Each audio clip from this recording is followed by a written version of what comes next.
아마 교회가 생긴 이래 이렇게 전국가적으로 모든 교회가 온라인 예배를 드리거나 가정 예배를 드리거나 하는 일은 없었던 것이 아닌가 싶습니다. 지금은 또 어디로 번질지 모르는 그 역병 때문에 우리가 작은 교회는 그런 대로 이제 예배를 드릴 수 있게 됐습니다만 큰 교회는 아무래도 좀 힘든가 봐요.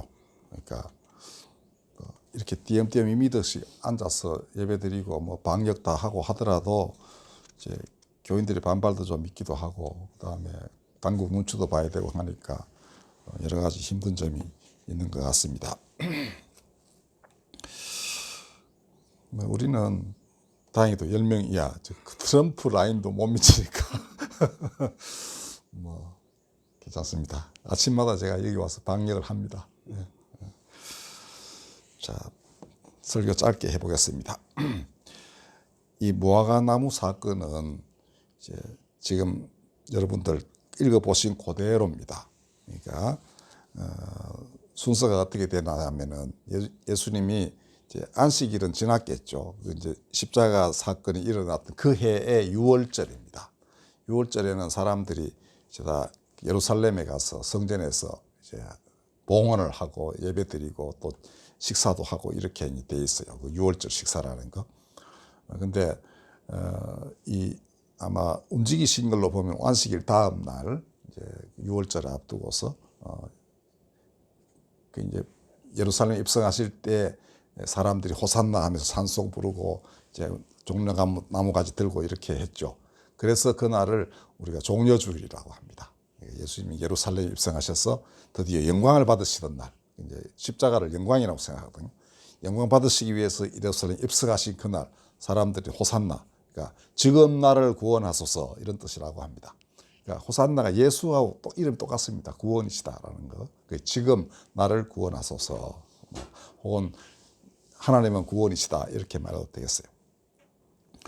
근데 이제 마가복음에 따르면 그날 들어가지고 성전을 한번 쑥 둘러보고 이제 나가신 걸로 돼 있어요. 그리고 이제 베단이라는 곳에서 주무시고, 그래서 매일 들었다가 나가시고 들었다가 나가시고 하다가 이제 우리 성금요일에, 그러니까 목요일 밤에 이제 그 제자들과 함께 마지막 만찬을 하시고 그날 밤에 잡혀가시고 그냥 금요일에 돌아가신 걸로 돼 있죠. 그리고 토요일이 바로 안식일이니까 그 다음 안식일 지나고서 주일 아침, 우리로 치면은 그 부활하신 걸로 돼 있습니다.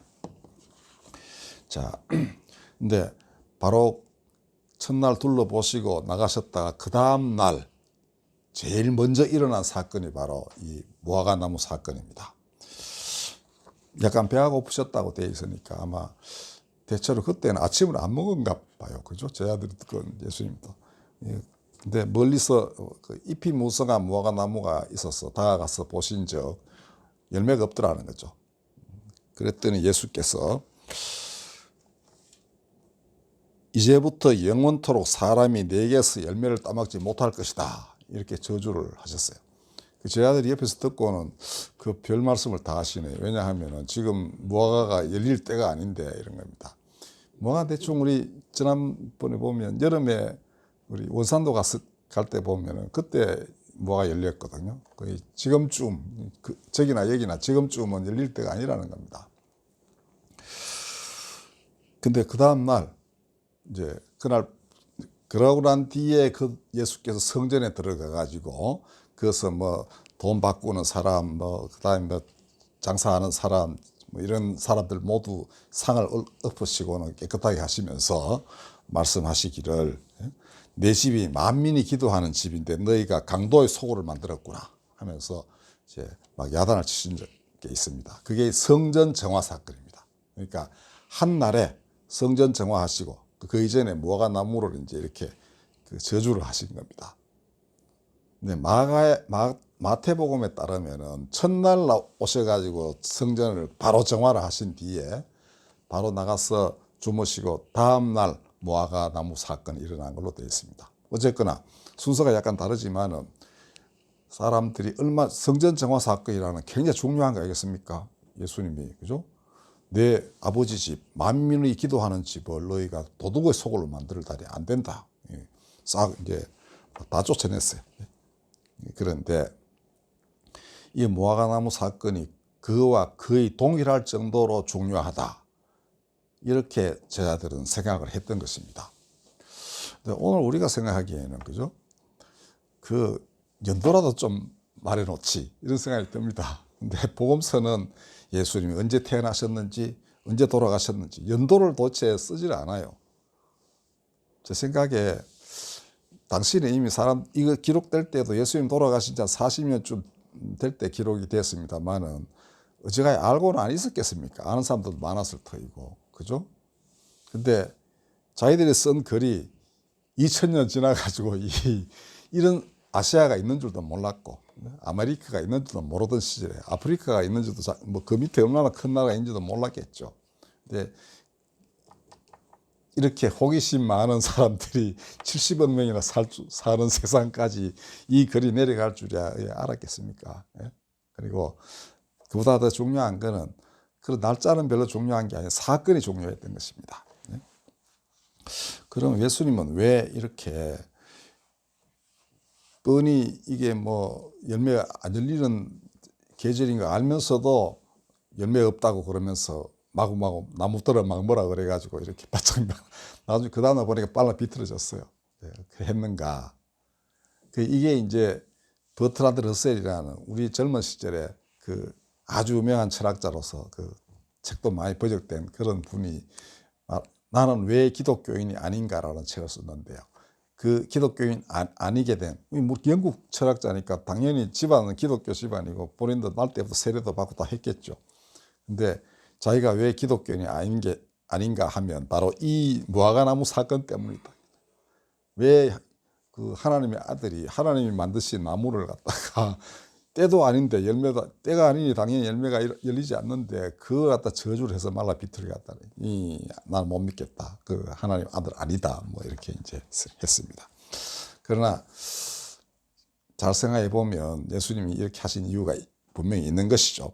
그거는 그 뒤에 이어지는 베드로와의 대화에 답이 있다고 봅니다. 20절 이하에 보면 이렇게 되어 있습니다. 제자들이 아침에 다시 나가 보니까 나무가 뿌리채 말라버렸다. 싹 말라버린 겁니다.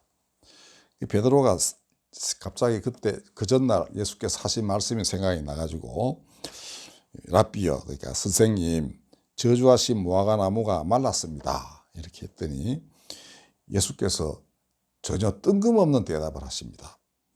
하나님을 믿어라.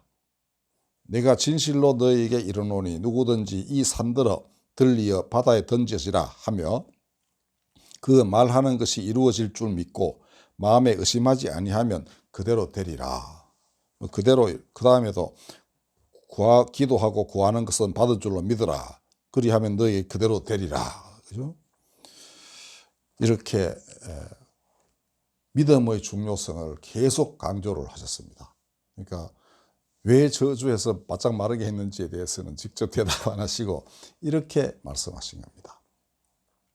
그럼 의도가 있으시겠죠. 그 의도가 무엇인가?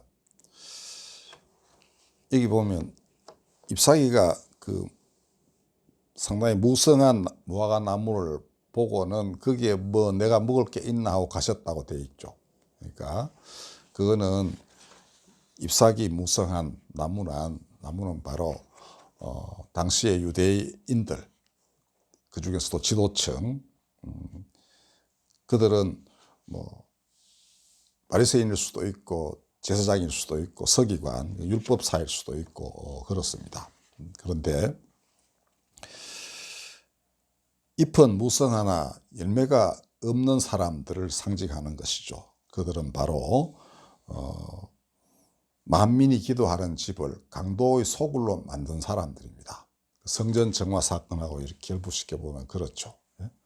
그러니까 이때 당시에 그 성전에서는 6월절에는 그 한 몇십만 마리의 양을 잡았다고 합니다. 그러니까 피가 막 온 예루살렘에 내를 이루었다고 해요. 근데 이게 자기 집에서 원래 좋은 재물을 가지고 와도 이 제사장이 심사를 하는데 항상 이 퇴짜를 놓는 거예요. 이거 흠이 있어 안 돼. 저기 가서 사. 지정 매점에 가가지고 재물을 다시 사야 되는 겁니다. 폭리를 취하죠. 그들은 또 제사장 그룹에게 그걸 이제 상납을 하고, 뭐 이런 이제 그 환전도 마찬가지입니다. 자, 이러니 서로 이제 누 좋고 매부 좋은 식으로 둘이 짝짝꿍이 돼가지고 이제 장사를 많이 했던 것이죠. 예수님께서 그거를 백성들의 고혈을 빨아먹는 강도들이라고 이렇게 말씀하신 겁니다. 온 동네 지금 하나님의 집이 강도들이 소굴이 돼가지고 이렇게 참으로 거룩한 마음으로 신령과 진정으로 예배 드리러 오는 사람은 마음을 아주 상하게 하는 것이다 말이죠. 그런데 그들은 말라 비틀어질 것이다. 이렇게 하신 겁니다. 도대체 내가 먹을 수 있는 열매가 없다. 너희 가운데는. 내가 너희를 품을 수 없고 내가 너희와 함께 하나님 나라를 이룩할 수 없다. 너희는 다 정화의 대상이다. 이런 말씀입니다.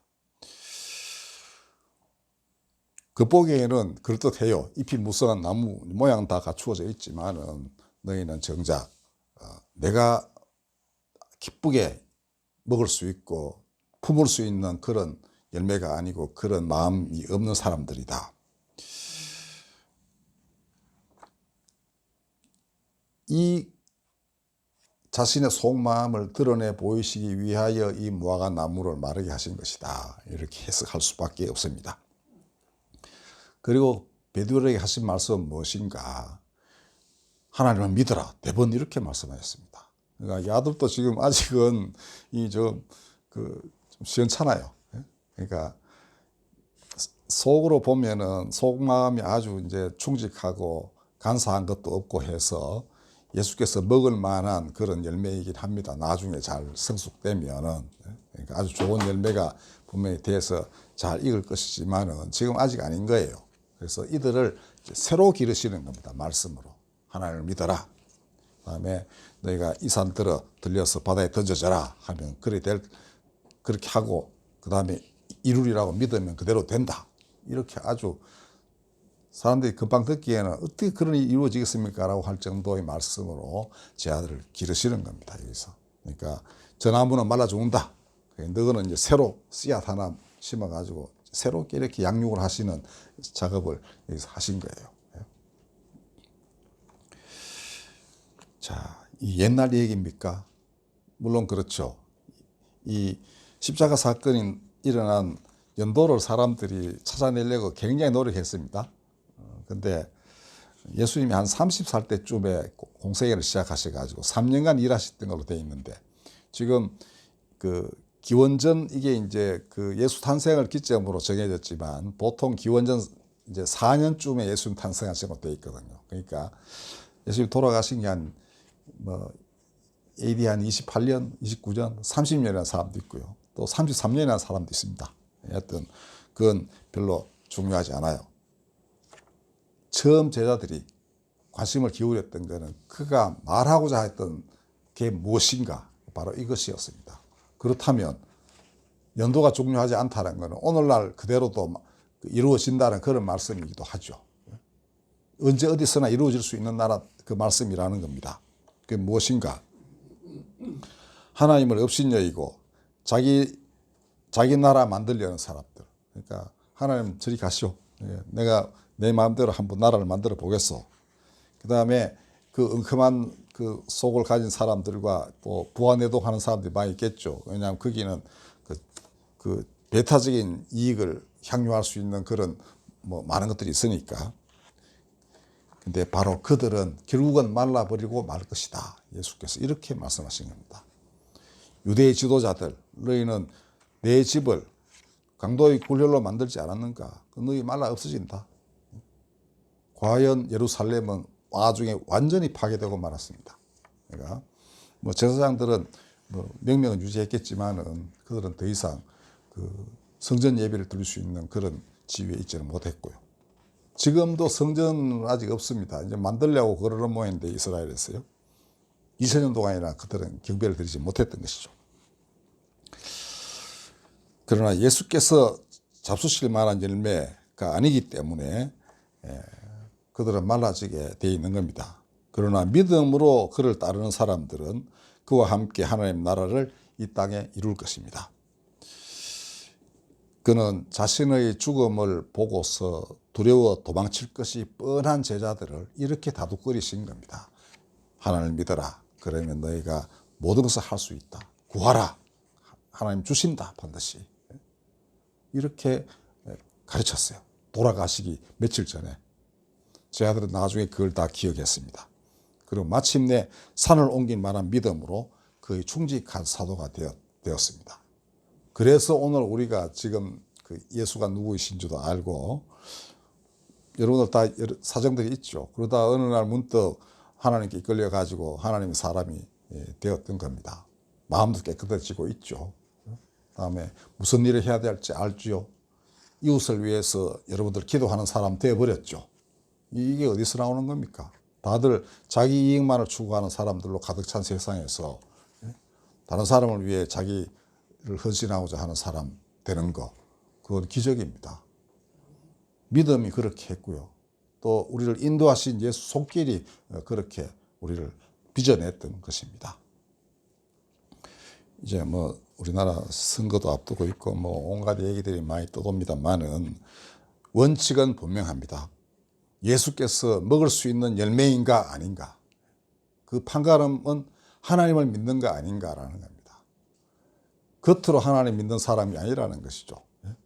입만 무성한 그런 나무가 되어서는 안 되는 겁니다. 진짜로 하나님이 즐겨 수확하실 수 있는 그런 열매를 맺는 나무인가 아닌가, 여기서 판가름 나는 것입니다.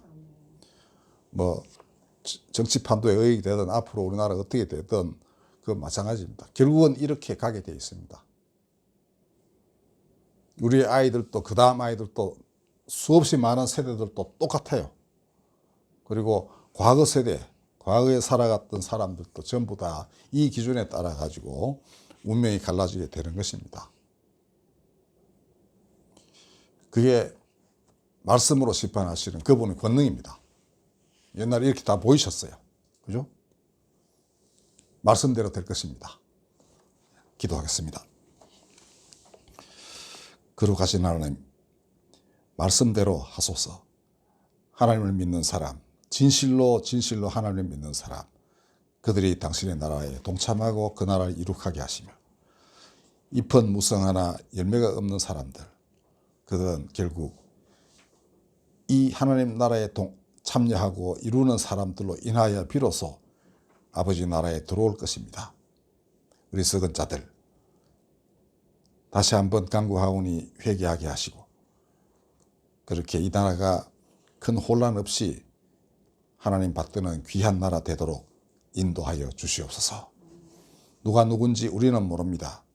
누가 열매이고 누가 가짜인지 하나님 아실 터이니 하나님께서 친히 그러시고 또한 택하시고 일을 맡기소서. 우리 구주 예수 그리스도의 이름으로 기도드렸습니다.